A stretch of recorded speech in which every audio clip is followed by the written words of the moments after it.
myself into it. You'll be all right. You'll be all right. You really will. Good morning. My name is Jimmy Moore. I am imitating the president of the Children's Home of Lubbock this morning. So I'm glad that you're here with us. Some of your faces and some names I do know. Some of you I would love to get to know even better. Sanctuary. What is this sanctuary stuff? Some of you have gone through some of the mini trainings so far. Some of you are still like, what in the world is sanctuary? And what does that mean to me, this campus, and to our kids? I'm going to give you just a brief history. First of all, my history at the home goes back to 1990. I was a house parent myself along with my wife. Back then, there was only one person hired. So really, I was working law enforcement. And then I would come back during the morning and work with her in taking care of kids. At one point in time, we had 18 boys. One time we had 18 girls. Then we had a mixture of both. I loved it when we had the girls because I was just spoiled. When we had the guys, my wife was spoiled. And we had them both together, we went crazy because trying to keep them separated from wing to wing.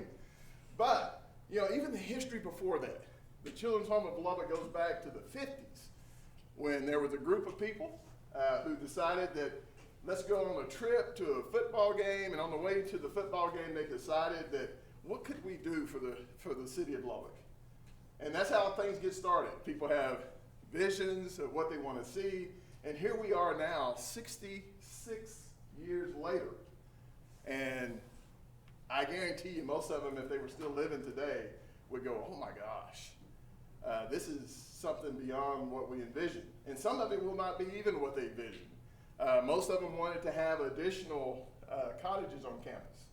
Of course, we hadn't built a cottage in I don't know how long now because some of the programs have changed. But with change also comes finances. With change also comes with different personnel, different programming. With change comes resistance. And y'all know how resistance works. I'm one of those guys that, I'm okay. I will challenge people. We always call it the term devil's advocate when we go against someone else's plan. I'm one of those people when I can see both sides of it. So if someone comes to me and said, hey, let's start a new young parent cottage. And I'm going to go through the cons, and I'm going to turn around, and you'll probably go, now he says it sounds like he doesn't want it. Now it sounds like he wants it. Now he's like putting it on me. Because that's what we do. We want to make sure to look through each thing. So with Sanctuary coming along, we needed a trauma model.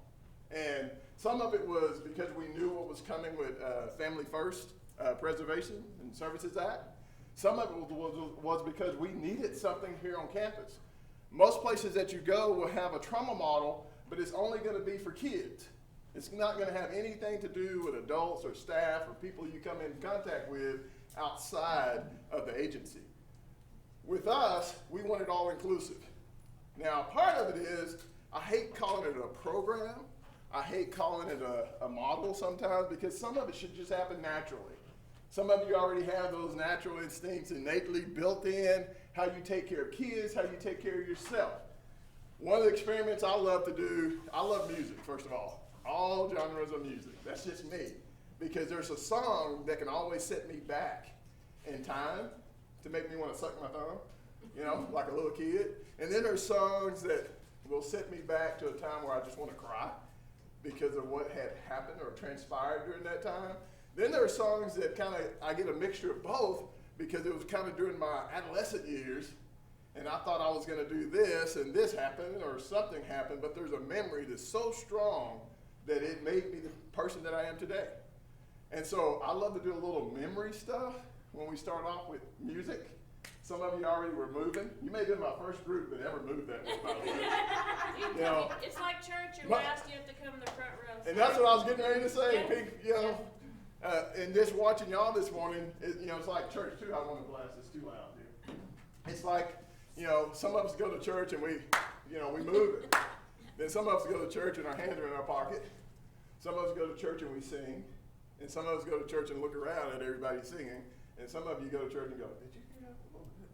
They sound good, right? So we all have those experiences. So today, I want you to kind of shake it off, relax a little bit. Because my part of it, I want it to be something that we do together.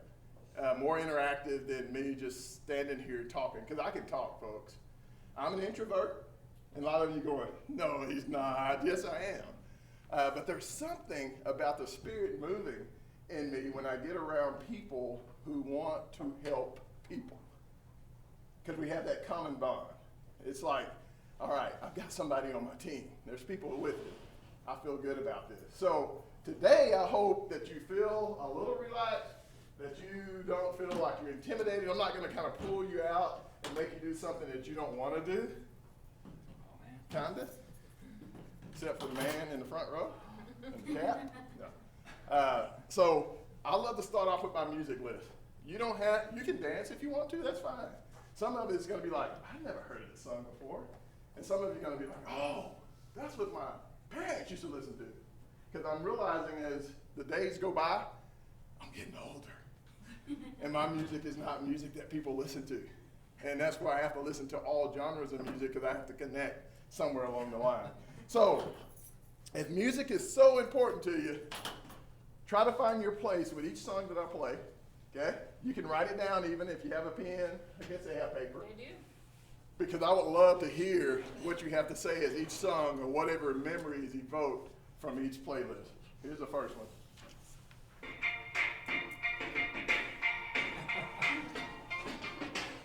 I used to bite my tongue and hold my breath, scared to rock the boat and make a mess. See, I see people moving. For me, I'm like, who is that?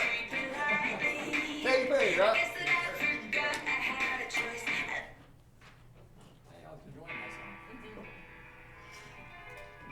You should fit in with this one.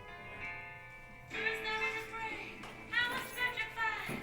Yeah, see, here we go. Never live without you by my side. But then I spent so many nights thinking how you did me. And then there's a front row going, what are those songs? I'll see you guys.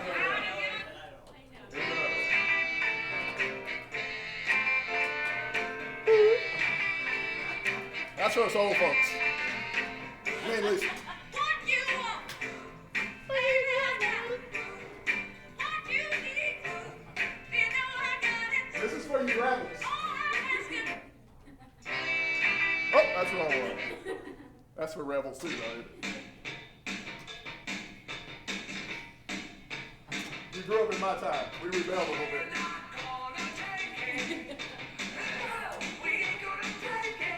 Retire, you teachers. Come on.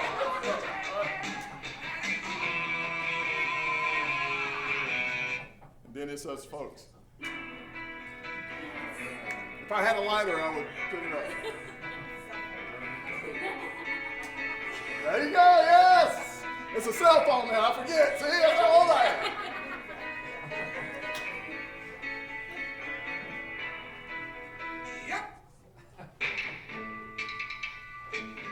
Oh, if that doesn't make you smile, I don't know what will. Listen, baby, ain't no mountain high, ain't no valley low, ain't no river wide enough, baby. If you need me, call me. No matter where you are, no matter how far. This is for you younger people. All I know is flow rock, right? That's all I know. Sometimes I get a good feeling. 1984. Lighter again, right? I know where I was at on this day. I was in Austin, Texas, playing for a state championship. Yeah. What about this song? It might seem crazy what I'm about to say. I was on a cruise, headed to Alaska, 2014. How do I know that?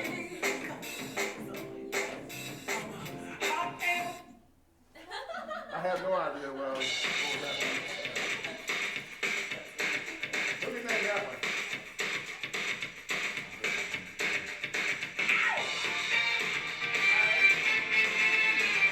At first I thought it was Billy Joel, but it's not. Very similar to the song. Now, if any of you were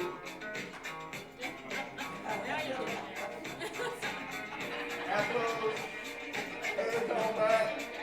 platform shoes on, bell bottoms. Yeah, that was me. Going to the sweetheart day. That's right. And some of you like, I was not born then. Okay, this one right here kind of bring back memories because of what we're dealing with right now. Kind of rebellious nature. This group was called Public Enemy. Anybody remember this group? Flavor Flav? Fight the power. Do the right thing. Yeah, some of you are like, no, don't remember that one either. 1989. Who was born then? 1, 2, 3. I saw some heads going, no. Oh, okay.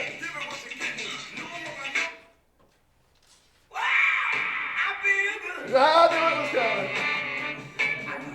There you go. I feel good. I knew that I would not. And now we're getting way back. Rocky. Some people going, Rocky? Rocky 7, 8, 9? No, Rocky. And it wasn't even called Rocky 1, it was Rocky. Right? Adrian! Yeah. That's what we were. And why do I do it all? Why do I play music? Why do I listen to music? And there's not the same songs I listen to every day. Think about our kids as we think about ourselves. As we go through what we call a trauma phase in life, there may have been music I played today that evoked a memory of that you didn't want to hear or think of again. You know, there's one that I think of, 1983. I'm out on the football field and I hear that my grandmother's not doing really well. Not only that, I also hear that I have a cousin who's in the military who's dying of spinal meningitis. And I'm a sophomore. Yes, I was. Not in college. I know y'all were going to say that. Now, Lisa may have been a sophomore in I college. was already out of college. Okay, there you go. I was a sophomore in high school, and I'm out stretching on the football field. And every time I hear that song, you know what it was? I'm trying to think of her name. That's what friends are for. Let's sing that one. You can always count on me. Yes, that was the song. And every time I hear that song, I go back to 1983, and I'm stretching. I can actually touch my toes. But then all the feelings are evoked of what I was going through. And our kids, no matter how far you get them to come at times, and you feel like, okay, they made a turn, all it takes is for something to provoke maybe a song. It may be Mother's Day. Lisa, I have to use Lisa. As we passed Easter this year, she had a young man who came by and she could see him outside. There was something wrong with him.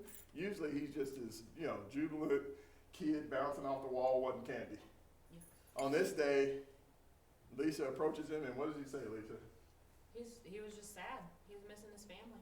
Yeah, because it was a special day. It was a holiday. And as we get closer to other days, and our kids are on campus, and we start seeing them act out more. Some of you been with kids now that you're like, okay, this is not the same kid I left yesterday, because today is totally different. And it may be within an hour that is totally different. It's because there's some things that trigger those traumas and they come back. So why do we need sanctuary? I think there's so many tools that when you get to hear all the speakers today, and you hear things as reenactment, and you hear things such as vicarious trauma, and you hear things such as social responsibility. I don't know what all y'all have today. I may go too deep. But there's so many terms and things that you'll hear and you go, that makes sense. That light bulb will turn on and like, that's the kid that I'm dealing with. I'm a firm believer that God put me here, and I'm, like I said, a firm believer that God put me at the right time. I tell this story, not for you to feel sorry for me, and I always have to tell kids this. I grew up in a little dirt town about 2,800. Today it's probably 15 to 1,800. And I grew up in a single-parent family. A lot of people don't know this, but I share my story. And I share it because I want people to know. I came from the Black Brady Bunch. Okay, it's okay. There's a Black Brady Bunch family out there, and it was mine. Of course, but we didn't do all the singing all the time. It was more like, get off me, don't touch me. And my mom was previously married, and so I had brothers on that side. My dad was previously married, so I had brothers and sisters on that side. So a total of us is 11 in the household. I'm the youngest, so I got to look at everybody and go, that ain't right. What's wrong? I got to let them go through the mistakes. And so I was that bubble child in some way, that don't do what your brother did, don't do what your sisters have done, and all this other stuff. And so by the time I come along, my mom's 34, my dad's 39. Are they really wanting to deal with me? Let's be honest. Okay? I'm 50-some odd now. And I look at my kids and I think about the legacy of what I tried to teach them, and now I look at them talking to their kids and I want to say, you ain't doing it right. But I don't. I let them make their own mistakes, but they may be doing it right. But I didn't have that guidance as a lot of our kids. So I grew up in a very abusive, not so much to me physically, although I did get an extension cord and a switch and some of those things at times. But I remember the day that my dad was stabbed and he died. And basically it was from domestic violence. Him and my mom would fight all the time. And so I grew up from birth, just thinking that normal families fought. And I used to hide under tables. For years, I didn't know why I hid under tables until I became older. Still to this day, like I said, I'm 50-something years old on the lower end. Okay, let's go down. And I still have days that something will trigger, and it will remind me, you remember this happened to you. And so I remember the sirens, the first responders, and when lights flash and everything else, it brings back those memories. And here I am, like I said, 50-something years later. And all this stuff still comes back to haunt me. My mom is gone from this earth now. Some of my brothers are gone. I have a sister that is gone. And so I always think about the moments that our kids get here on campus. I look at them as little Jimmies. I do. I don't know what has happened really in their life, but I know there's been some neglect, abuse that has happened. I can go back as far as to think too, during that time I was being brought up by my brothers because my mom was working. I was a latchkey kid. Anybody ever heard that term? Do we even use that anymore? Yeah. What do we call it? Still in my textbooks. It's still in your textbook. Now I must be old if it's in your textbook. But a latchkey kid was one of those that they had to make it home by themselves, lock the door behind you because mom or dad or whoever is still working. And that was me. So I grew up watching Gomer Pyle, the Beverly Hillbillies, Brady Bunch, eating my popsicles, Not really, can't recall doing any homework, to be honest with you, but I'm sure I had to do it. But, I have those memories. But today, if you try to place a kid in that situation, that wouldn't fly, okay? And our kids are coming from that. Our kids are coming from where we have sibling groups on campus that one sibling has taken care of the rest. And so when they get here, and y'all have already dealt with this, I've got a call to make, by the way. It was on my answer machine before I left yesterday. One of our older kids trying to be mom to little sister, right? And you see that all the time. I got to go take my sister. I don't care what you say. That's my family. I got to do it because that's what they have to do. And so it's hard for them to be kids themselves because they're being adults. And so I always felt like when I was growing up, and I was an introvert, so I had time to watch. I had time to take this stuff in. I remember going on bike rides. That's why I love my boy Aaron, because I would get on my bike, and I didn't have to have anybody else with me. And I would ride to the park, sit down, and I would dream. Look up at the clouds, make my formations by myself, and I would always think, what am I going to do when I get older? How am I going to get out of this rat race? And some of our kids get stuck because in their mindset, the fight and flight syndrome, they freeze and they're stuck. And we wonder, why won't you get past this stage? Because they're stuck.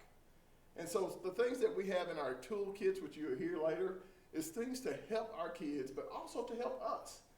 Because you just heard what I said about myself. So how is Jimmy going to be able to help a kid, right?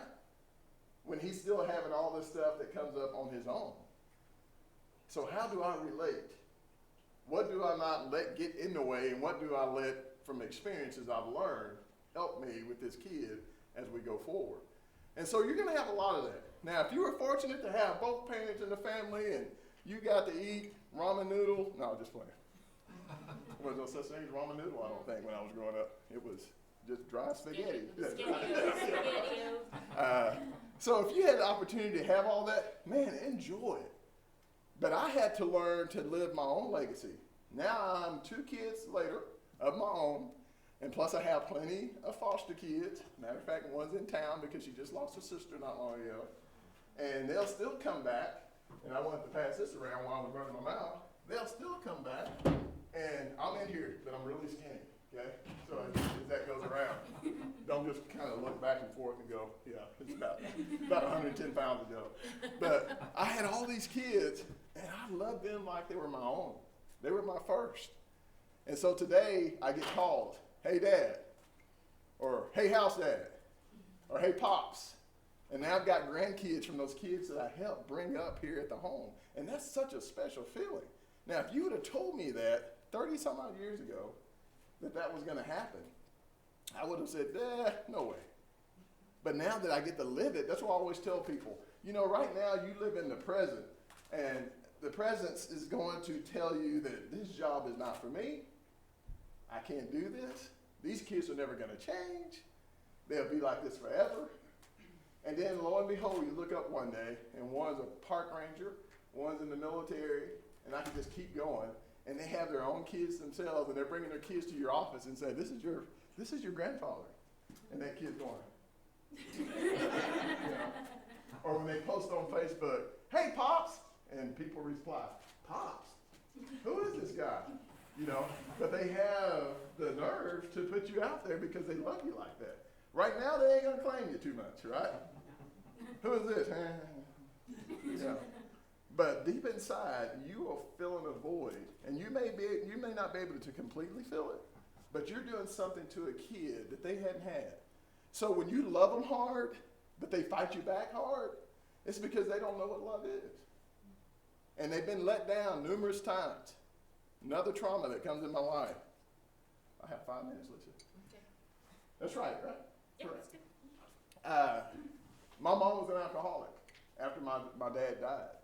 I remember grabbing her leg and pleading for her not to leave the house. I remember her coming in late at night. I remember fishing at a little pond to catch catfish. I don't know how I cleaned them, but I did in order to eat at night. I probably ate a lot of stuff I wasn't supposed to eat. But I remember wading in water up to my chest as a kid because I was trying to go find my mom because there was a bad storm. And I walked about 2 miles, and it was one of those flooded nights. So every time it rains, it thunders, and all that stuff happened. Well, what comes back? Those memories. So do we suppress them, or do we learn how to live and move forward with them? My dad, before he passed away, I was the youngest, so I needed new shoes. So guess what shoes I got? Hand-me-downs. And if I couldn't fit in the hand-me-downs, I recall my dad cutting off the toe of my shoes. And so, why do I fight so hard to make sure kids have shoes and have the right sizes that they need? It's because of the experiences that I've had. And so our kids are going to come in here and, there's going to be situations that are much more dire than what I went through. But at the end of the day, it's still going to be trauma. And they're going to look at you and going, what is your role in this? You don't know me. How many of you been told that?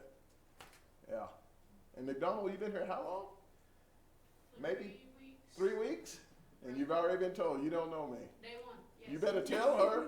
Yeah, that's right. Day one. Yeah. And so there's going to be test after test. And what I'm asking you this morning is to have an open mind. Because some of the things you're going to hear with sanctuary is going to be like, no. I was brought up, if someone hits you, you do what? Hit him back. Yeah. Some of you are brought up, if someone hits you, you do what?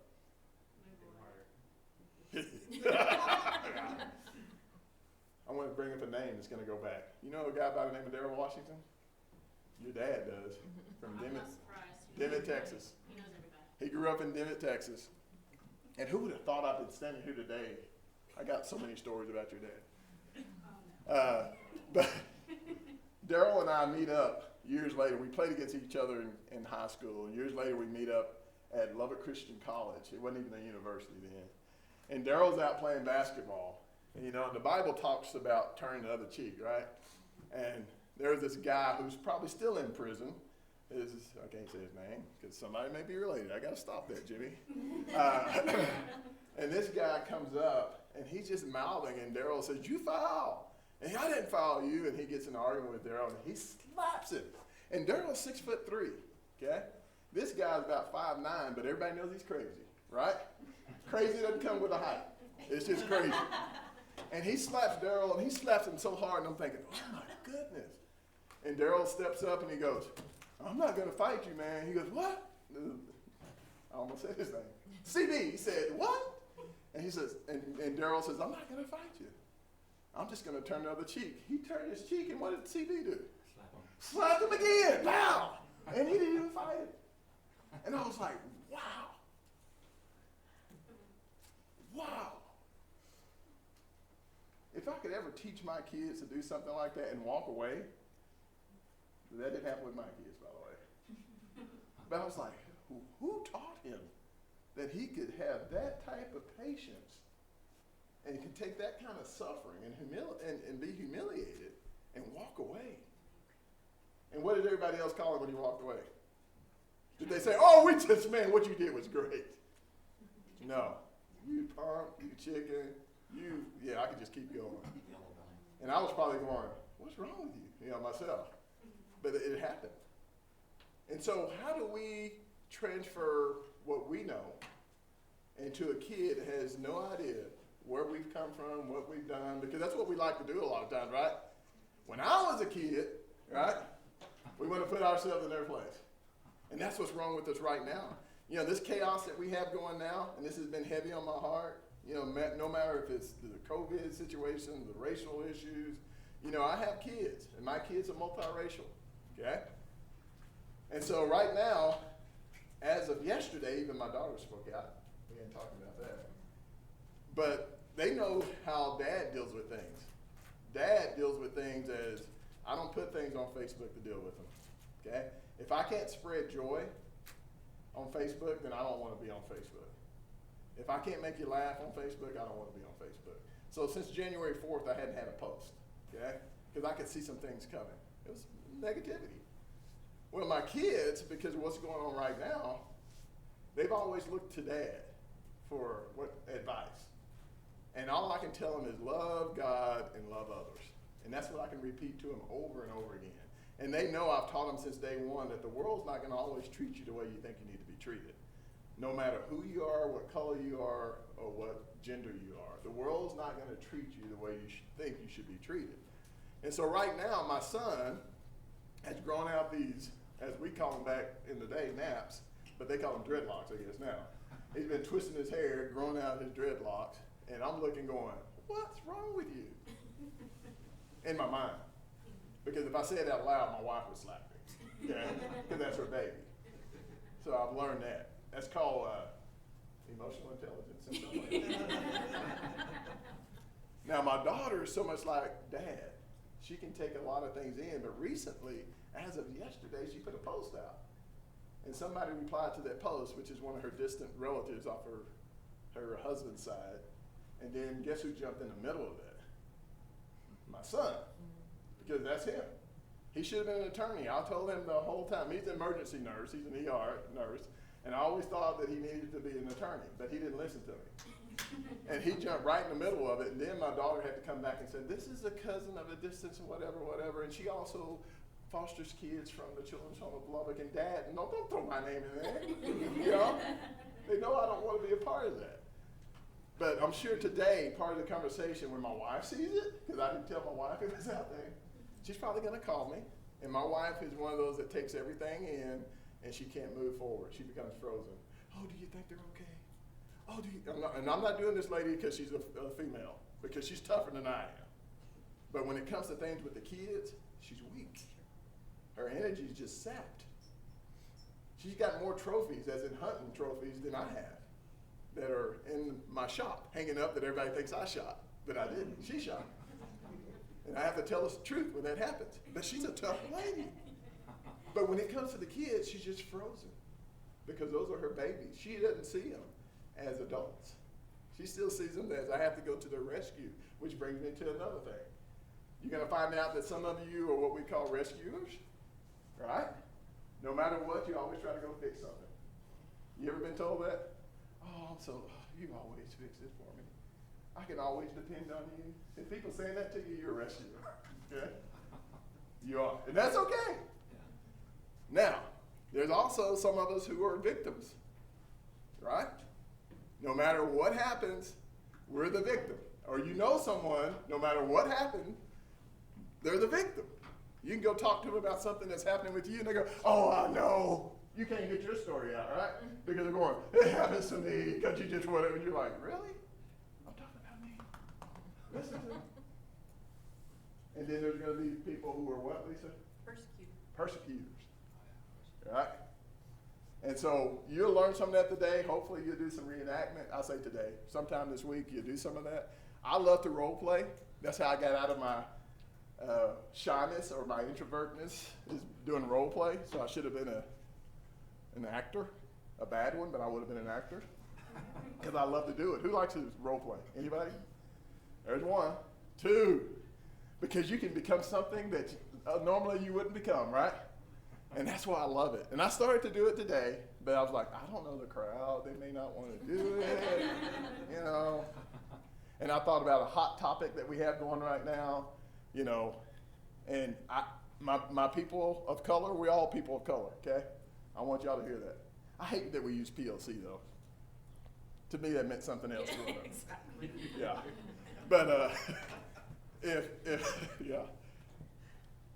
we could reverse roles at times and become something you didn't grow up becoming or to become, or try to go somewhere that you know that you hadn't been, and then you can have, you know, in some ways we try to teach our kids empathy, because that's part of the problem with our kids.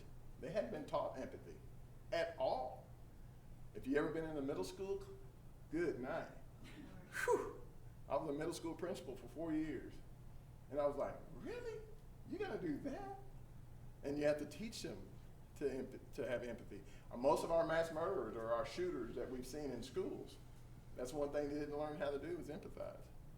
And so that's what you see that's happening in our world. But if you have opportunity, and I hope y'all do that this week because my mouth runs too much and I gotta get out of here, is have an opportunity to role play and try to become someone else in a seat that you hadn't sat in and let them take your seat. And it is so neat. And then you have to have someone who's kind of the mediator in between, who's trying to fix both of you, because usually they're on one side or the other, and then flip it. Then have that person become the mediator, another person become the victim, another one become the accused. You know, do that. And you'll be like, wow, I never looked at it that way. And so I don't blame anybody for the way they grew up and what they are, but what I do blame people for is not being able to have an open ear, not being able to, like I said, sympathize, empathize with others. And, you know, that's what God told us. And this place is a believing place, folks. Originally, strong background Church of Christ, just in case you hadn't heard of that, okay? But this place is, if you don't have God in your life to work and you're working here, it's going to be tough. But if you have God in your life and you're working toward that direction of, we're not perfect, but we are perfect because of the blood that Jesus shed for us. And when you look that kid in the eyes and you can understand why Jesus said, be like a child and let them come to me, because they're going to tell you the truth. They're going to tell you when your breath stinks. They're going to tell you when you have BO. They're going to say all those things, but they're not going to tell you about them so much. And that's our job, is to get to the inner core of them, but we have to be in the inner core of ourselves in order for them to expose anything to you. And it's hard. It's tough. I cried yesterday. I couldn't look at Lisa as one of our kids, or two of them, was going away. And I knew that I wouldn't see him. And if I cry right now, it's because I can, okay? I'm not ashamed. But that kid's been here as long as I have been back. But to see him yesterday be quiet, I've never seen him that quiet before in my life. I didn't know what was going through his head. Was he embarrassed because he was there and he was leaving? Was he afraid now that he was leaving? Did he see a picture of his brother and it brought back memories that he'll never be together again with his biological family? But he asked me to go play basketball yesterday at the end of it. Did you think I turned him down? No. As much as it hurts to jump and move, I went over to that gym, spent about an hour and a half shooting basketballs with him. And if that's his last memory, is that this big, tall, 6'3" ugly guy that I used to go steal his candy or Lisa's candy and get chips from, and years later that triggers something in his memory that he can do for others, is just give him the undevoted time with no strings attached, so be it. I hope you have a great time here. My office is always open. We're over in the Morts. We always feel like we don't get near enough visitors. So come over. The door is always open. We love to see people. We love to see the folks on the front line. I thank you for what you do. It does not go unnoticed. And at the end of the day, folks, all we can do is do our best. And I could tell you don't take it home with you, right? I'll be lying. As I just said, last night I took it home with me. My wife asked, "What's wrong with you?" And I told her the truth. One of the kids is leaving that's been there about as long as I have, and it was tough on me today. And she's like, "Oh, I'm sorry." She was doing what with me? Yeah. And then she tried to comfort me. But hey, thank you. If there's anything that I could do personally, let me know. Lisa, you can talk to her 24/7, but we're so thankful. I said 24/7, right? Did I say 24/7? You did say 24/7. Yeah. She knows it. She's there for you. She's here for the right purpose. She keeps me where I need to be, okay? So thank y'all. I wish I had more time, but I don't. I got to go get some free food and do some other things out there. Fight the fight. Not the power. Fight the fight. Good job.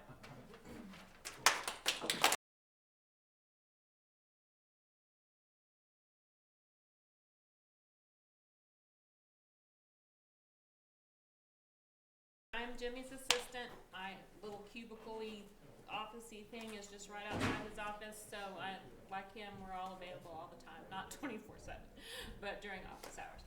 And so I've been here since April of 2014, 6 years. And Sanctuary came in, well, they had started about 6 months before I started here, so I've always been part of Sanctuary. Where'd everybody go? We'll start over here, Taylor, with you. Tell me your name, how long you've been here, and let me see, what other thing can you tell me about you? Why you came to Joel? So I'm Taylor Haynes. This is my second week, I guess, working here as a foster care case manager, but I was here the entire spring semester as an intern in charge of the case management program. And I came to Joel initially for my internship with my school program, and then I graduated from LCU in May, but I believe that children belong in a family, and so I love the work that you'll do here, so I'm excited. Wonderful, thank you. Okay, What was the last part? why you came to Joel? Okay. I'm Callie with a K. I work with the other Callie and Edric. Oh, okay. I guess I came to Joel because I love children. I'm planning on being a teacher, and I guess just getting this experience, seeing kids that aren't the typical kids you'd see in a foster room, or getting to know them. Great, and how long have you been here? Almost 4 months. Okay, all right, Polly. My name's Holly, and I am foster care case manager, about to be a house parent.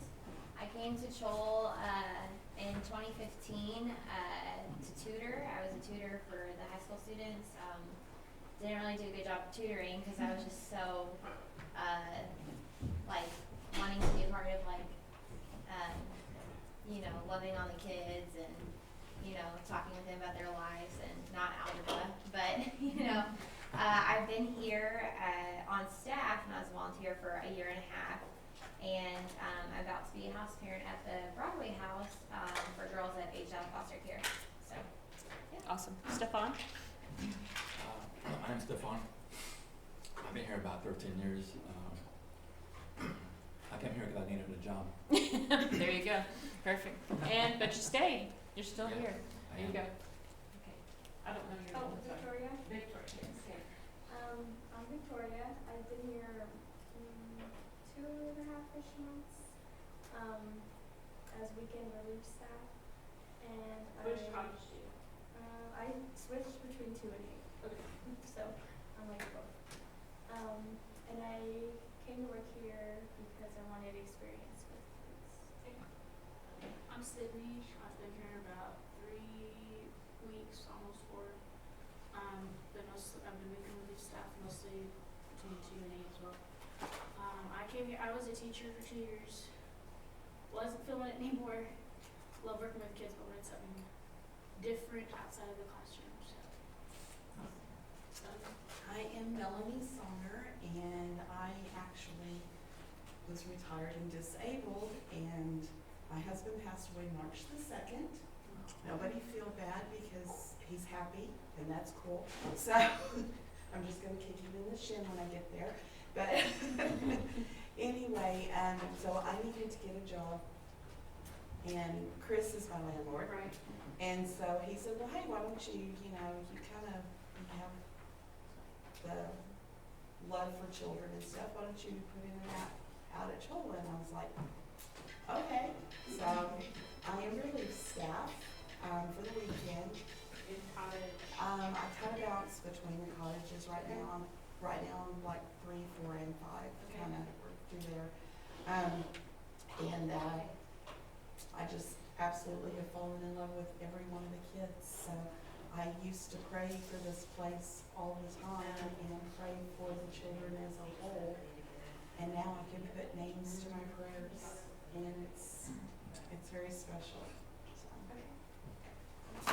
Hi, I'm Jessie. I've been here for about 2 months, and I moved here because I lost my job with coronavirus, and I was already planning on moving here for school, so I just moved early, and I started working here just because I wanted a new experience and learn how to work with kids.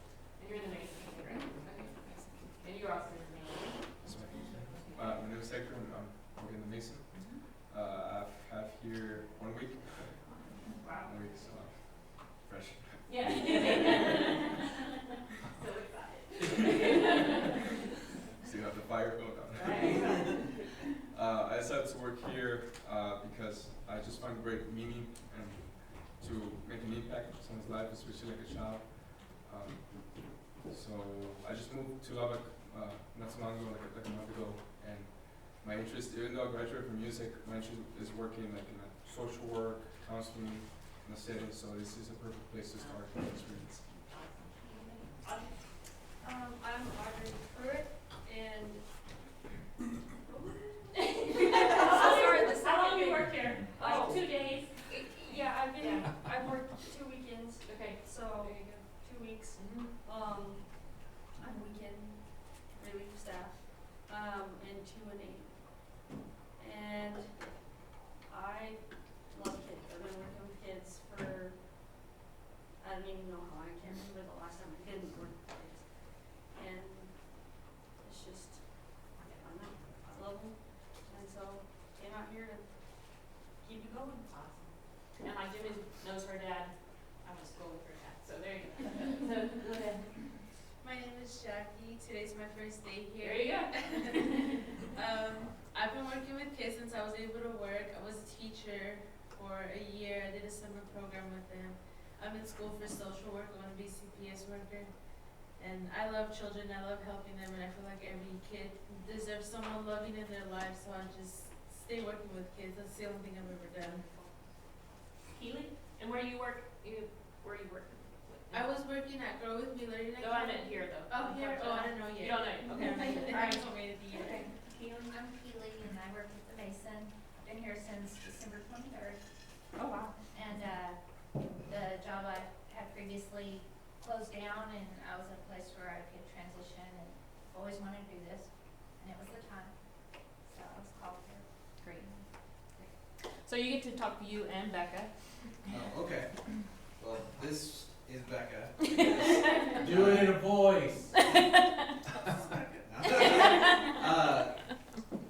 This is she's actually my wife. She's been here for 13 years. Stefan, she and Stefan.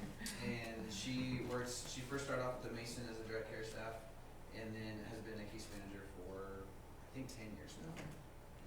A long time. I'm Josh Galindo. This is like my third time here.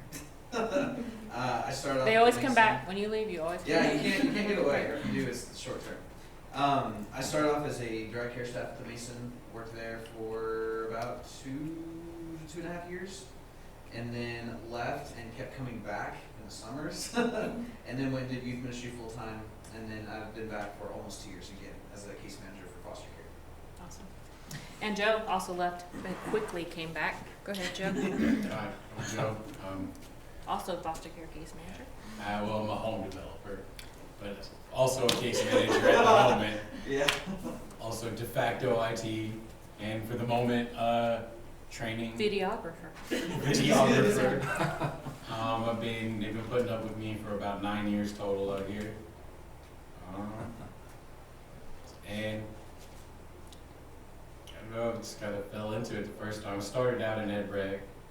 I've done direct care also. Yeah, that's like, they haven't fired me yet. So that's Not yet. And we missed you. Wendell Christensen, and I've been here, I've always been part-time, but I don't know, I've been here longer than Jimmy Moore. Oh, there you go. So- Okay, all right. Awesome. Anything else? Why did you come to work at the children's office? I don't know. Yeah, okay, all right. I love kids. Fair enough. Okay. Kids love me, I love kids. There you go. Okay. Now, Joe, I'm gonna have to move on. Okay, perfect. So, our vision statement, anybody know what it is? On the board, it should be easy, you can just read it. So it's manifesting Christ through excellence in childcare. So every organization has a culture. This is our culture. This is our goal. We all work here because we love kids, because we want to be Christ to these kids, because we want to provide excellent childcare, and we want to have them leave better than when they came. They've all been through trauma. This is why we picked Sanctuary. It's a trauma-informed model. We had to have one.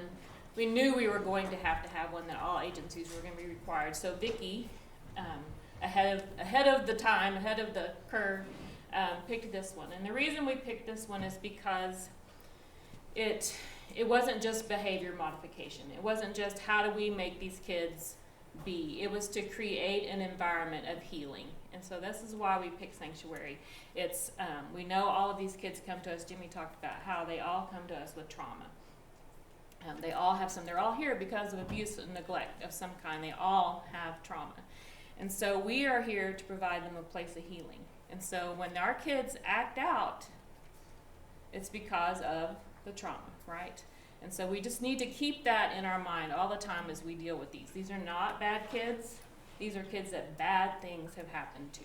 And so we need to keep that in our mind all the time. And it's hard. And so when you worked here, we're going to talk about all of these different things. So today's a training all day today, and the next Tuesday all day. So the things that we're going to talk about is self. What does self mean? Safety, emotion, loss, and future. I'll give you a little, so when you get to that one, you'll go, oh, I already heard that. And we're going to talk about community meeting today. We're going to talk about red flag meetings next week. We're going to talk about safety plans this afternoon. We're going to talk about self-care plans, the difference between a safety plan and a self-care plan. And we're going to do everything. It's all the goal of to take care of our kids, but it's also to take care of us. When you work with kids for an extended period of time and you see what they've been through and you're treated, you don't know me, and then when you're treated like that, you have to understand, how can I provide an environment of healing for this child? They're not mad at me. They don't know me, but they're mad at the world. They're mad at life. They're mad at, it's just amazing to me how they come. There's some that come and they're just mad. And there's some that come and they're relieved because they're in a safe place. And there's some that come and they just form attachments like that. They'll come up and they'll hug you the first day. They're just happy to be with somebody that cares about them. And there's some that you can work with for a year and they still are like, I don't trust you yet. So we try to create an environment of healing. Two of the reasons that we picked Sanctuary is because we realize that adversity is an inherent part of everyone's experience. So we all have experienced it to some extent. And the one after this, when Ben comes and talks to you, he's going to do ACEs, which is Adverse Childhood Experience. And it's going to talk about the trauma that you've suffered in your life and how you deal with that. These experiences of trauma affects the way we behave. Everything that we've done, just like Jimmy, the reason he is doing what he's doing now is because of the trauma he suffered as a child. A lot of our people come to work with us because of the trauma that they've suffered, and they want to help people move past that. So that's what Sanctuary is about.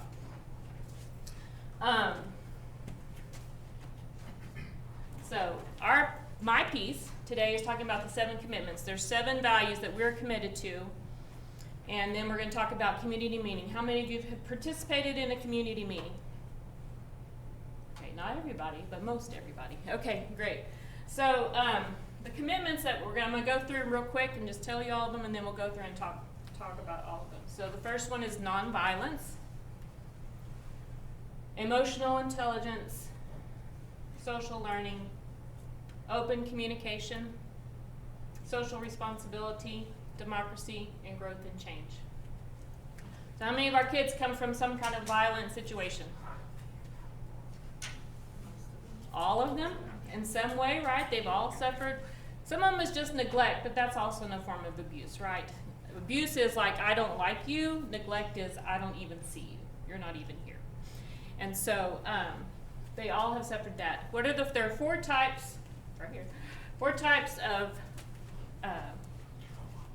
violence.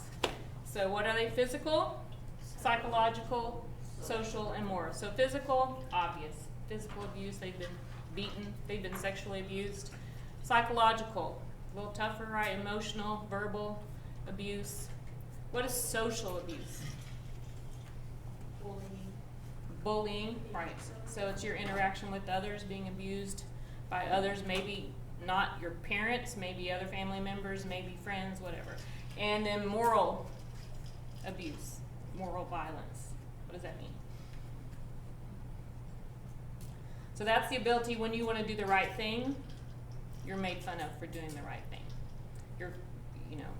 Whoever, family, you want to do the right thing, you're not allowed to do the right thing. So we want to build a place where they're safe from all this violence. Emotional intelligence, what does that mean? Traumatized people have experienced insensitivity and disrespect regarding their behaviors or feelings. So I don't really care what you think, Stefan. I don't really care what you're feeling.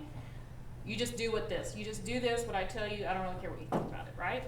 That's the kind of abuse that they've suffered. So we teach them, for one, to name their feelings, which is really hard. When I came here and we started doing community, and how are you feeling today? And you can't say, oh, I'm good. You have to say, so how am I feeling right now? And you have to put a name to it. And sometimes it's really hard. There's a term called Alexa. Oh man, I wish he hadn't left. Alexa. Anyway, it's a long name. That means that you don't know what your feelings are. And so a lot of our kids come, Alexithymia, is that right? Anyway, a lot of our kids come and they don't even know how to express what they're feeling. And so we teach them, we model to them, okay, well here's what I'm feeling today. Today I'm feeling nervous because I'm up here in front of everybody. And so we teach them how to express their feelings. And then they can realize, I'm angry today. Well, why are you angry today? What happened that made you angry today? I woke up grumpy this morning. I came to work in a bad mood. Why did I come to work in a bad mood? What happened? And so just really thinking that out.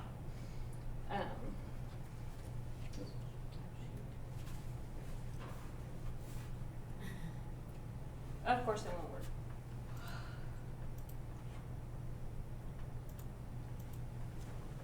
You know, it always works perfectly when I practice and never works when I'm in here. So all his toys fall over the edge of the cliff and he's really sad because this is tied to his little friend and he's crying.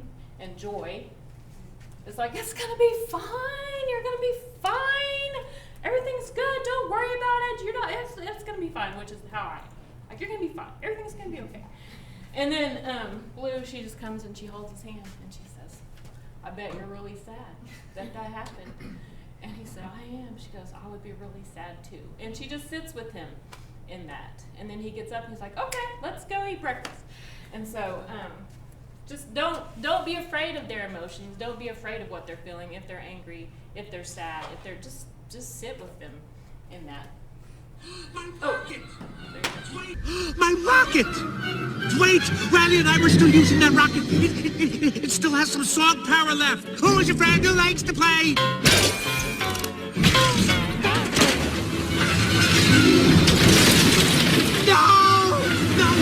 No, you can't take my rocket to the top. Riley and I are going to the moon.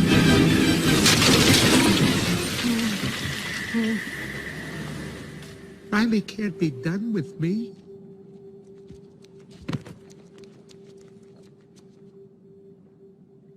Hey, it's gonna be okay. We can fix this. We just need to get back to headquarters. Which way to the train station? I had a whole trip planned for us. Hey, who's ticklish, huh? Here comes the tickle monster. Hey, Bing Bong, look at this.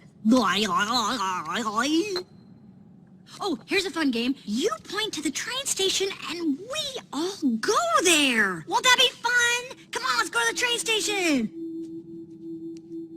I'm sorry they took your rocket. They took something that you loved. It's gone. Forever. Sadness. Don't make him feel worse. Sorry. It's all I had left of Riley. I bet you and Riley had great adventures. Oh, they were wonderful. Once we flew back in time. We had breakfast twice that day. Sadness. It sounds amazing. I bet Riley liked it. Oh, she did. We were best friends. Yeah, it's sad.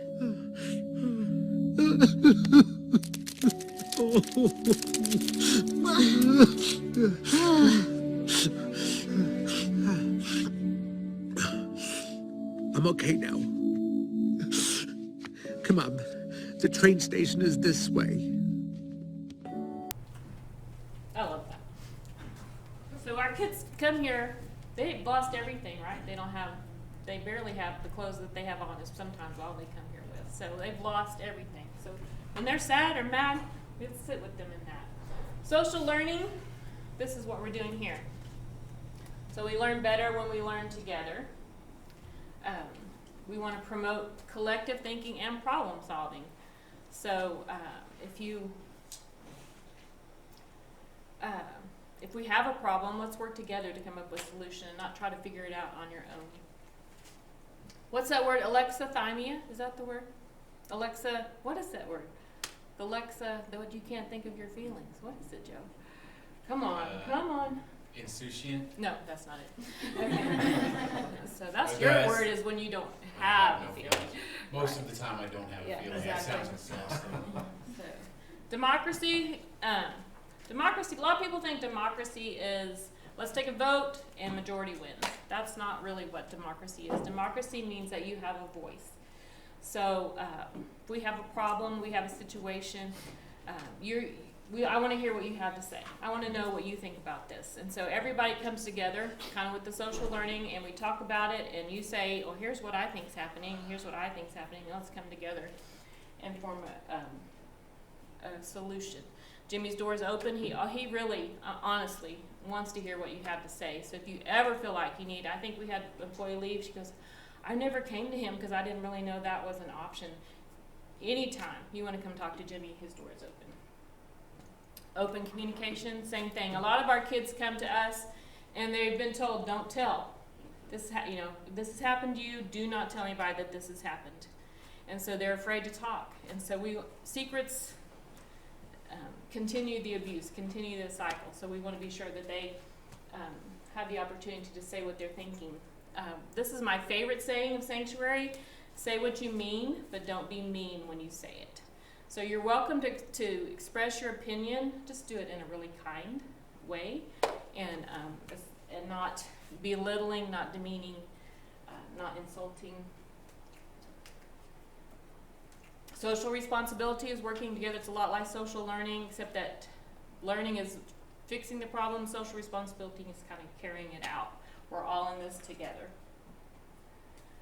Growth and change. Everything grows, everything changes. It can be for the good or it can be for the bad. So we want to help these kids when they leave here to have had positive change, to have had positive growth while they're here. Oh, I thought I took that out. Okay, so real quick, we don't really have time for this. Normally I would do a exercise where we would be on an island, and by tables you would, have you been through this training before, Holly? Yes. Okay. Work through, and we're living on an island, it's the three of you, and we come up with rules, we come up with responsibilities, we come up with duties, who's gonna do what, who's gonna, what are the rules, how do we be kind, those kinds of things. We don't have time for that today. So the toolkit, Sanctuary has what they call a toolbox that with each of these trainings comes things like community meeting, red flag meetings, safety plans, that type of thing. So the one with the commitments is community meeting. So we ask 3 questions every community meeting, and those questions are, how are you feeling today? So which commitment did that go with? Emotional intelligence, good job. So we want them to verbalize it. Most of the kids, when I've watched a community meeting with a kid, they'll go, I'm happy, or I'm sad. But it's just, so try to get them to do more than just the normal. Just try to really get them to think about it, but don't badger, don't force it, but just try to encourage, model it in yourself of what your emotions look like. What is your goal for today? These kids come here and they don't even know that you can have a goal. They don't know what that looks like. They don't know how to plan a goal, how to make a goal, how to have a goal. And then who can you ask for help? This one it can be tied to your goal. So if I have a goal today of doing this training and I ask Joe for help and he says, I will help you.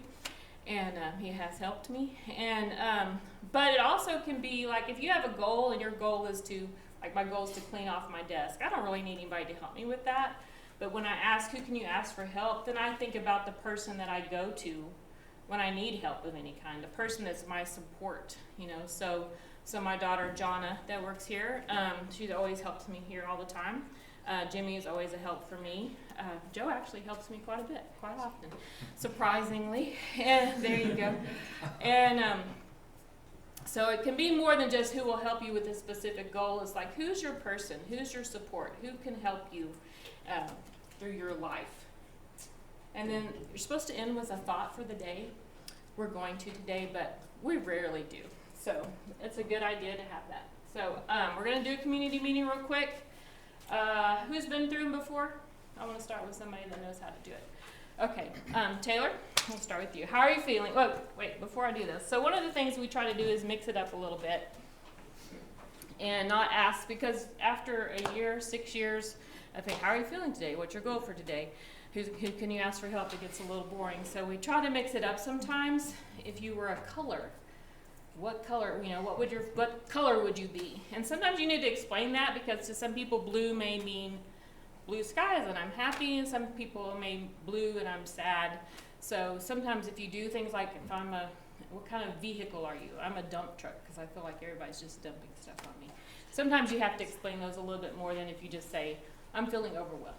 So, but those are really good ways to kind of get the kids especially engaged in something fun for them to figure out. So one of my favorite ones is like amusement park rides.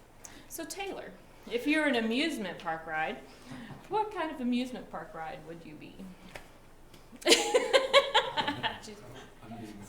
you have time to think about it before it gets to you. I have to think for a second. Okay. I've been doing amusement park now, but I'm sorry. Okay. Sorry. Joe, you got an amusement park ride?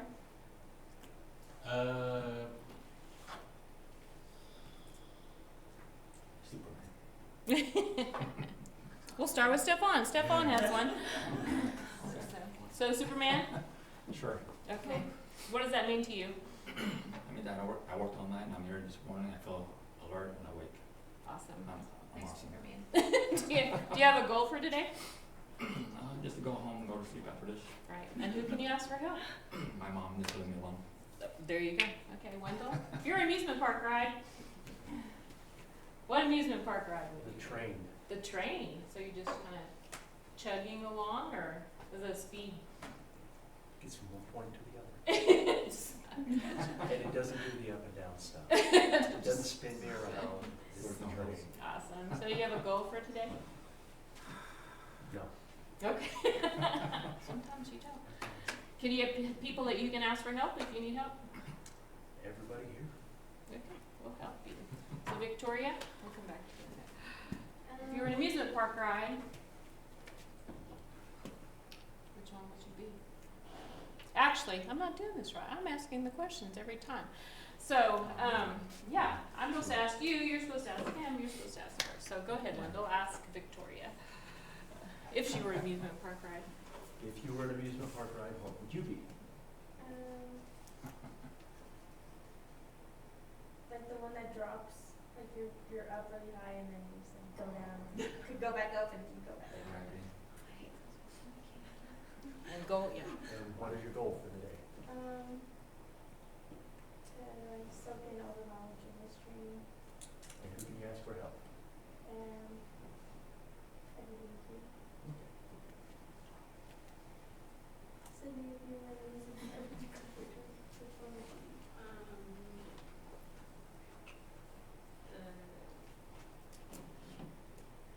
What's that ride called? The one that's up in the air, what's it called? The gondola type thing, yes. Like The swings? Yeah. Just 'cause I'm kind of slow through, sorry. Where's your goal for today? To soak up the knowledge of this sanctuary so I can be more prepared to know how to help the kids. And you can ask for help. My mom and everyone. Well, it's fine. You're good. Melanie, how are you feeling? If you were an amusement park ride, what would your... Well, I wanted to say a merry-go-round, but I'm not really up and down today, so that wouldn't be. But I feel like I'm going in circles. So am I. You can say that too? Do you have a goal for today? My goal for today is to learn from this class so that I can better help the children and learn something about myself as well. Wonderful. That's great. And who can you ask for help? I can ask everyone here for help and myself. Wonderful. We will help you. Okay, you can go up here, or you can go behind you, however you want to go. Forgot your name. Holly. Holly, if you were amusement park ride, what would you be? Probably the Texas Giant. It's probably my favorite. Oh, that's a good one. I have Yeah, to watch that I one. love Texas Giant. And probably just because I'm feeling motivated to like go fast and get stuff done. But my goal is to knock out some things on my to-do list. And I'm gonna ask my junior for help. Awesome. Callie, how are you feeling today? Or what amusement ride do you feel like today? I'm also gonna say merry-go-round, because I'm happy but moving kind of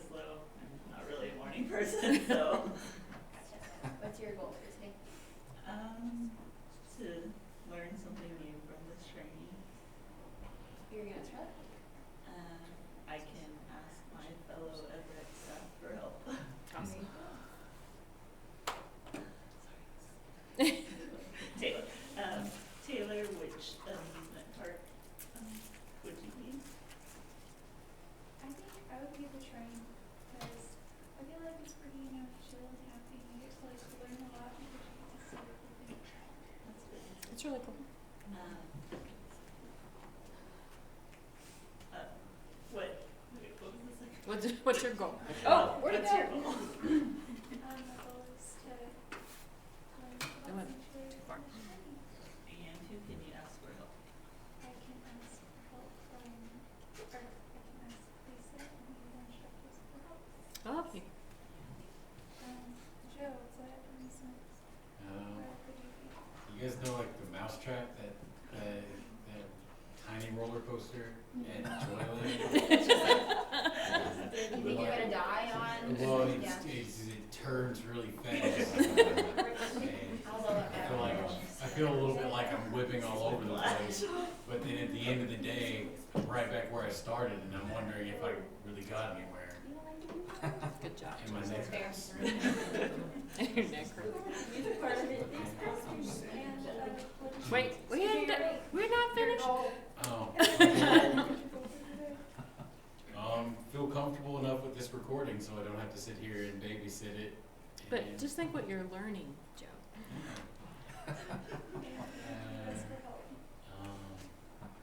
Unrelated, I'm gonna ask some families I'm working with for help that they answer my phone calls. Guess that should be my goal, is to make those phone calls. Feeling, amusement park ride feelings, I think I'm gonna go with the tilt-a-whirl because you can control how fast or slow it is. And I'm not a morning person either, so it's real slow right now. But it will pick up as the day goes. My goal today is to get some tools from this class to help with our kids. And that's all of it. I'm sorry, Jackie. What boat? Ride. Yes. I have to say bumper cars because I feel like Oh, that's a good one. you're always gonna bump into something throughout your day. Like it's never gonna stop and you can always just find like a solution. And then my goal for today is to get everything done that I need to learn from this class and to do my daily workout. Ah, nice. And what was the last one? Who can you ask for help? I think the person who's always been here to help me a lot. Well, I have two. It's always been my parents and my husband. Audrey, okay, sorry. What amusement ride do you feel like today? It'll probably be the Minions ride because it'll go and it'll jerk and it'll go a different direction, it'll jerk you all over the place for minutes. Just because a lot of stuff is happening and not bad things, good things, but I always feel like right as I'm getting something done, it jerks and goes somewhere else and it's a whole new different thing I've got to get done, and so I feel like I'm not getting everything exactly done, but starting a whole lot of things, if that makes any sort of sense. My goal for today, well yes, this training, but it's also to mow and weed eat and edge my parents' yard, because we've got a wedding this weekend, so, I've got to get the backyard all nice and pretty. Good job. And then who would I ask for help? My little brother, he's in town, so I make him, do the weed eating or something while I'm mowing. Perfect. Yep.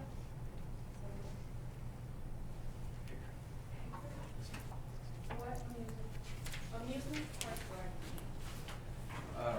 Well, I'm feeling like a lot of determination, and I don't know what I'm using.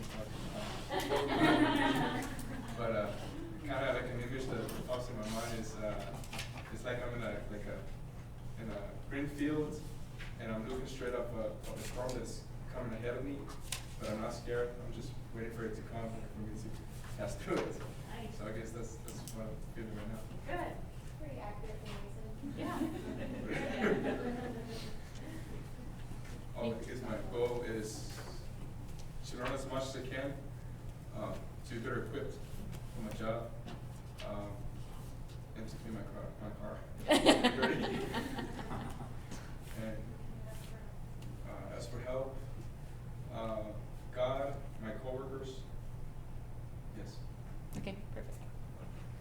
tamales. And just how are you feeling, or what amusement park will you use to show your kids? I think I would be one of those roller coasters that's like known for going upside down like 30 times. Because I feel like every time I like get situated and I'm doing my homework or I'm doing something productive, I just all of a sudden I'm like distracted by something and I'm confused and then I restart and get focused again. Yeah, that's it. Well, what did you go for today? Finish some homework and to walk my dog. If you need help, who are you gonna ask? Probably my friends.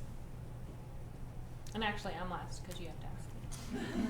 What roller coaster did you So I was thinking, at Universal Studios, there's the Men in Black ride, and so every time you go around the corner, something pops up, and that's how I live my life. Stuff pops up. Oh, you have to do this. Oh, you're gonna. So I never plan my day. I don't have goals because I never know what's gonna happen. I do have goals. They rarely get done because something else happens. So, but I always ask Jimmy for help, and he always is willing to help me. And thank y'all so much for doing this. I gave you an evaluation. You need to fill that out so you can get credit for the training.